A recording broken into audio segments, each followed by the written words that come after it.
시청자 여러분 안녕하십니까? 한 주간의 북한 관련 소식과 함께 주요 이슈를 분석해드리는 통일로 가는 길입니다. 너희가 지금까지 군사위성 하나 못 만든 건 반역죄와 같은 잘못이다. 김정은 북한 노동당 위원장이 만취 상태로 인민군 원로들을 모아놓고 밤새 반성문을 쓰게 하면서 했다는 말입니다.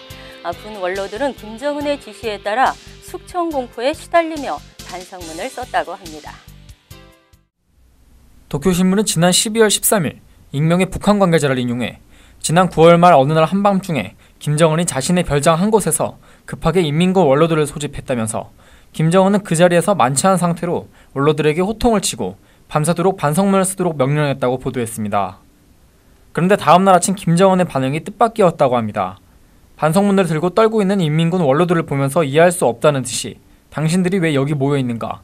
다들 나이도 많고 하니 건강에 더 신경을 쓰라고 말했다고 합니다. 이 말을 들은 원로들이 그 자리에서 소리내어 울자 김정은은 이들이 자신의 온정에 감동했다고 생각했는지 만족하는 표정을 지었다고 신문은 전했습니다. 이 사실을 제보한 북한 소식통은 도쿄신문에 숙청이라는 단어가 뇌리를 스쳤던 원로들이 갑자기 긴장이 풀리면서 울었던 것 아니겠느냐고 말했습니다. 도쿄신문은 이 일화를 전하면서 김정은은 아버지인 김정일이 지난 2011년 12월 갑자기 세상을 떠나는 바람에 정치 경험이 부족한 상태에서 만 27세에 권력을 계승했다. 올해 1월에 32세가 된 그가 아버지 옆을 지키던 충신과 원로 간부에게 열등감을 갖고 있는 것으로 보인다고 분석했습니다. 이 소식통은 신문에 숙청이 두려워 어쩔 수 없이 충성을 보이고 있을 뿐 누구도 앞에 나가 조언이나 제언을 하지 못한다. 김정은은 벌거벗은 임금님이라고 언급했습니다.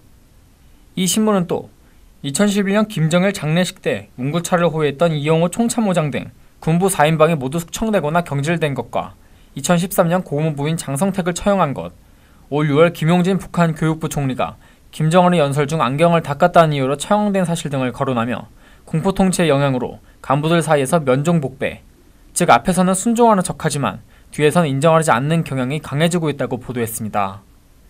2011년 말 김정은 정권이 들어선 후 채용된 북한 간부는 9월까지 164명에 이르는 것으로 알려지고 있습니다. 통일로 가는 길, 지한샘입니다. 트럼프 당선인이 렉스 틸러슨 엑슨모빌 최고 경영자를 국무장관으로 지명하면서 트럼프 행정부의 외교 안보 라인 윤곽이 드러나고 있습니다.